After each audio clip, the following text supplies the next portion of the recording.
नमस्कार दोस्तों, आज है 16 जुलाई 2020 और मैं आज के करंट अफेयर्स को लेकर के आया हूँ। मेरा नाम है डॉक्टर पुरुषोत्तम। दोस्तों, इस वीडियो को शुरू से अंत तक ध्यान से देखिए और कमेंट बॉक्स में कमेंट करना नहीं भूलिएगा, क्योंकि इससे वीडियो को इम्प्रूवमेंट करने में मुझे मदद मिलती है, जिसका कि फ़ायदा आपको भी होगा और मुझे तो होगा ही। तो आइए दोस्तों, देर न करते हुए हम लोग अपने क्वेश्चन पर आते हैं। पहला क्वेश्चन है, क्वेश्चन नंबर 1 कि टोडा जनजाति कहाँ अधिवासित है। अब ये हाल में चर्चा में क्यों है भाई टोडा जनजाति? तो इस चर्चा में इसलिए है कि एक वनस्पति है जिसका नाम है सेक्ट्रम नॉक्टर्नम।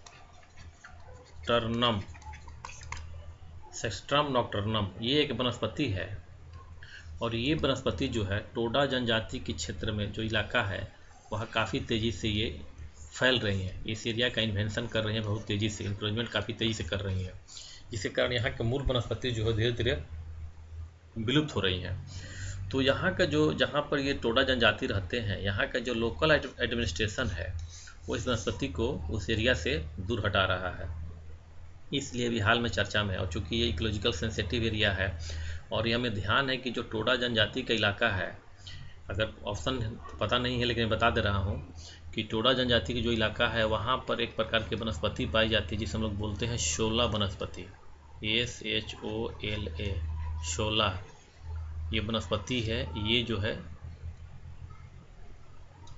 है वनस्पति जो है टेम्परेट क्लाइमेट की वनस्पति है। मतलब इसकी लकड़ियाँ जो यहाँ पाई जाती है, जो वन पाई जाएगा वो मुलायम होते हैं। तो हमें ये ध्यान रखना है कि बस ये जो है कि जहाँ टोडा रहती है वहाँ पे 16 वनस्पति पाई जाती है, 16 टाइप की वनस्पति, इसे हम लोग बोलता है 16। अब आते हैं हम लोग अपने मूल टॉपिक पे। तो इस एरिया में क्या हो रहा है कि ये जो वनस्पति है तेज़ी से फैल रही है, सेक्ट्रम नेक्ट्रम, ठीक है। और फैलने के कारण क्या होता है कि मूल वनस्पति यहाँ से धीरे धीरे विलुप्त होते जा रही है, जिसको कि स्थानीय प्रशासन के द्वारा दूर किया जा रहा है, इसलिए ये चर्चा में है। तो आइए हम लोग अपने ऑप्शन को देखते हैं। ऑप्शन में हमारा ए है सतपुड़ा पर्वतीय क्षेत्र, बी विंध्यन पर्वतीय क्षेत्र, सी नीलगिरी पर्वतीय क्षेत्र, डी पूर्वी घाट। तो इसका आंसर हो जाएगा टोडा जनजाति क्षेत्र का, ये हो जाएगा नीलगिरी पर्वतीय क्षेत्र। ये नीलगिरी पर्वतीय क्षेत्र में टोडा वनस्पति पाई जाती है। और नीलगिरी कहाँ है? अगर ये भारत के नक्शा बनाते हैं, ये पश्चिमी घाट हुआ और ये यहाँ से यहाँ तक पश्चिमी घाट है। तो हम जानते हैं कि जो पूर्वी घाट आकर के यहाँ मिलता है यहाँ पर, और ये जहाँ मिलता है यहीं पर कौन सा होता है? यहाँ पर ये कौन सा है? नीलगिरी, यही हमारा नीलगिरी है। और यहाँ पर क्या कौन सी ट्राइब रहती है? टोडा, यहीं पर रहती है टोडा ट्राइब। और ये टोडा ट्राइब जो है कास्ट निर्मित वस्तुओं काफ़ी तेज़ी से, बहुत अच्छी माने कास्ट निर्मित वस्तुओं के निर्माण में ये निपुण होते हैं। और आसपास के इलाकों में दूध की भी सप्लाई करते हैं, दुग्ध व्यवसाय भी करते हैं, लेकिन कास्ट में इनकी निपुणता बहुत ज़्यादा है। ठीक है दोस्तों, तो आइए अब लोग देखते हैं हम लोग अब नेक्स्ट क्वेश्चन पे। अब हम आते हैं क्वेश्चन नंबर 2 पर। क्वेश्चन नंबर 2 ये कहता है कि भारतीय दूरसंचार कंपनी एयरटेल अमेरिकी दूरसंचार कंपनी वेरिजोन के साथ मिलकर किस वीडियो कॉन्फ्रेंसिंग ऐप को लॉन्च किया है।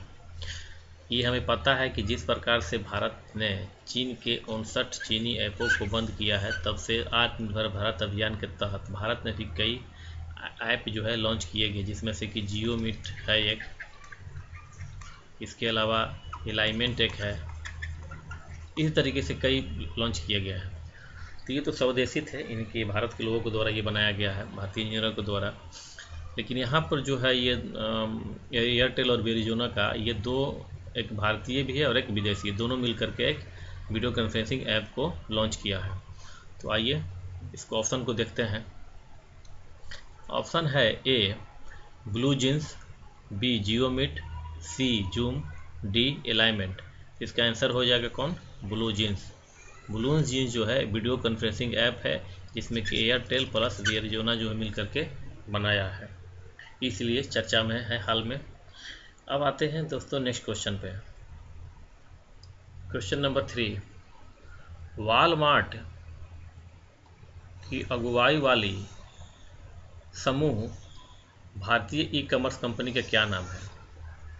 जिसकी वो भारतीय कंपनी कौन सी है जिसका कि अगुवा वॉलमार्ट है? इस क्वेश्चन के ही सेंस है कि अगुवा वॉलमार्ट है, उसकी सहायक कंपनी भारत में कौन सी है?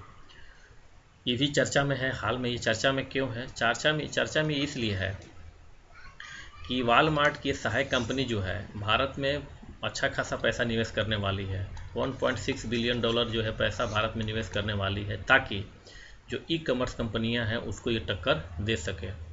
तो आइए हम लोग ऑप्शन को देखते हैं। हमारे सामने ऑप्शन ए है अमेजन, बी है माजियो मार्ट, सी है सुप्लीज, डी है फ्लिपकार्ट। तो इसका आंसर हो जाएगा फ्लिपकार्ट। फ्लिपकार्ट जो है वो वॉलमार्ट की सहायक कंपनी है भारत में। इसमें जो वॉलमार्ट में फ्लिपकार्ट में वॉलमार्ट की भागीदारी जो है 77% है। मतलब कि इस पर आधिपत्य किसका है? वॉलमार्ट का है। अब आइए हम लोग देखते हैं नेक्स्ट क्वेश्चन को। Question number 4, Bloomberg billionaires index के नवीनतम रिपोर्ट के अनुसार एशिया का सबसे अमीर एवं विश्व का 6वां अमीर बिजनेसमैन कौन है?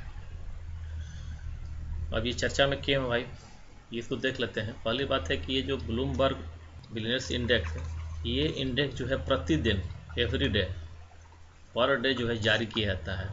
जो भी विश्व में स्टॉक एक्सचेंज के माध्यम से जो व्यापार होता है उसके एसेट्स का मूल्यांकन करके प्रतिदिन ये जो है इंडेक्स को जारी करता है।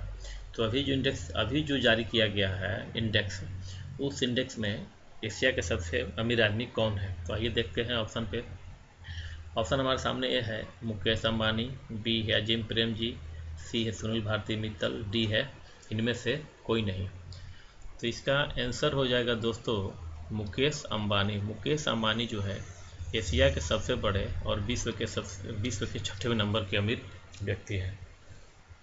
अब आइए हम देखते हैं नेक्स्ट क्वेश्चन को। क्वेश्चन नंबर 5 कह रहा है कि अंतर्राष्ट्रीय बाजार में मुद्रा की पूर्ति की तुलना में मांग अधिक हो तो उसे क्या कहते हैं? मतलब कि मुद्रा की मांग अधिक है और पूर्ति कम है।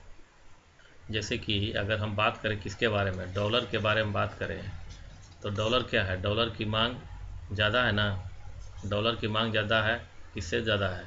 हमारे रुपया से ज़्यादा तो है ही, रुपये से ज़्यादा है। तो यहाँ पे डॉलर क्या हो जाएगा? मतलब कि डॉलर क्या है, वही क्वेश्चन का सेंस है कि मांग अधिक है और पूर्ति कम है। तो हम सामने देखते हैं ऑप्शन। अगर हम ये हो गया, अगर तुलनात्मक भी कर सकते हैं इस चीज़ को।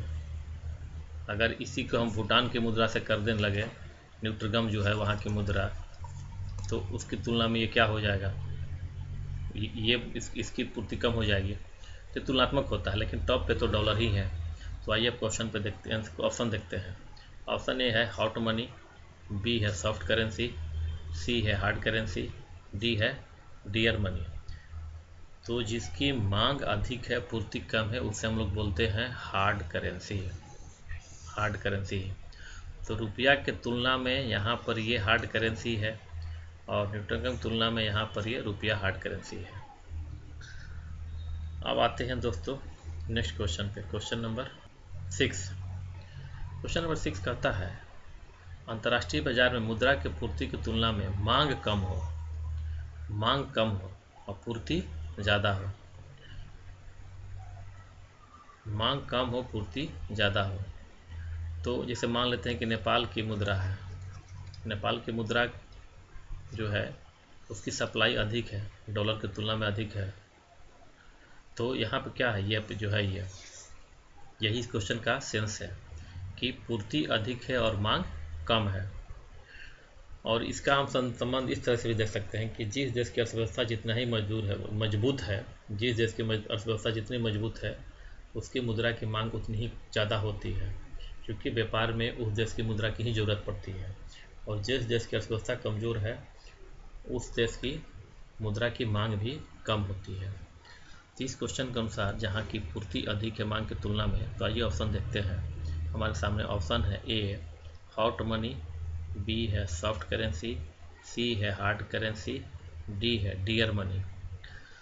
तो जब पूर्ति अधिक हो जाएगी मांग की तुलना में तो उस प्रकार करेंसी को हम लोग बोलते हैं सॉफ्ट करेंसी, क्योंकि ये आसानी से उपलब्ध हो जाती है, सॉफ्ट करेंसी। अब आइए देखते हैं दोस्तों 7वें नंबर का क्वेश्चन, जब मुद्रा में पलायन करने की प्रवृत्ति अधिक होती है, मुद्रा में पलायन करने की प्रवृत्ति अधिक होती है तो उसे क्या कहते हैं? तो हमारे सामने ऑप्शन है a hot money, B cheap money, C hard currency, D soft currency. तो जिस मुद्रा में पलायन करने की प्रवृत्ति अधिक होती है उसे हम लोग बोलते हैं हॉट मनी। उसे क्या बोलते हैं? Hot money. क्वेश्चन को ध्यान से देखिए दोस्तों, ये ऐसे क्वेश्चन है जो कि परीक्षा में हमेशा आते हैं। और ध्यान से देखिए, इस चीज़ को, कॉन्सेप्ट को क्लियर कर लें। ये कॉन्सेप्ट आपको जो है कई जटिल प्रश्नों को हल करने में रास्ता प्रदान करेंगे। आइए दोस्तों, अब देखते हैं नेक्स्ट क्वेश्चन को। Question number 8। क्वेश्चन नंबर 8 कहता है कि जब मुद्रा निम्न ब्याज दर पर प्राप्त होती है, मुद्रा निम्न ब्याज दर पर प्राप्त होती है, तो एग्जाम्पल के तौर पे डॉलर जो है क्या है, वो हाई ब्याज दर पर, उच्च ब्याज दर पर प्राप्त होगी। डॉलर जो कि अमेरिका का है, वही भारत का रुपया जो है, या नेपाल की मुद्रा जो है, या भूटान की मुद्रा जो है, वो क्या होगी, कम ब्याज दर पे प्राप्त होगी। ठीक है दोस्तों, तो निम्न दर पर जो मुद्रा प्राप्त होती है उससे हम लोग क्या कहते हैं? तो उस प्रकार की मुद्रा को क्या बोलेंगे? Cheap money. जो निम्न ब्याज दर पे, ब्याज दर कम है, इसका मतलब क्या है? चीप है, सस्ता है, सस्ता है ना। जिसका इंटरेस्ट कम होता है उसका कहा जाएगा सस्ता है। जब इंटरेस्ट ज़्यादा हो जाएगा तो उसे क्या बोलेंगे कि वो डियर है, महंगा है। तो इस क्वेश्चन का आंसर क्या हो जाएगा? चीप मनी, मतलब कि निम्न ब्याज दर पर उपलब्ध है। इन प्रश्नों के अलावा एक और प्रश्न बन सकता है दोस्तों कि चीप मनी का अपोजिट होता है डियर मनी। तो निम्न ब्याज दर पर जो उपलब्ध होता है उसे हम लोग तो बोल देते हैं चीप मनी। ठीक है, चीप मनी। लेकिन जब उच्च ब्याज दर पर जो प्राप्त होता है, उच्च ब्याज दर पर, हाई इंटरेस्ट पे, तो जब हाई इंटरेस्ट पे प्राप्त होगा तो उस प्रकार के मुद्रा को हम लोग बोल देते हैं डियर मनी। उसको क्या बोल देंगे? Dear money. ये हाई इंटरेस्ट रेट पे प्राप्त होता है, हाई इंटरेस्ट रेट पे, जैसे कि अमेरिकी डॉलर। ठीक है दोस्तों, तो ये था आज का वीडियो, और मुझे उम्मीद है कि वीडियो पसंद आया होगा दोस्तों। Thank you.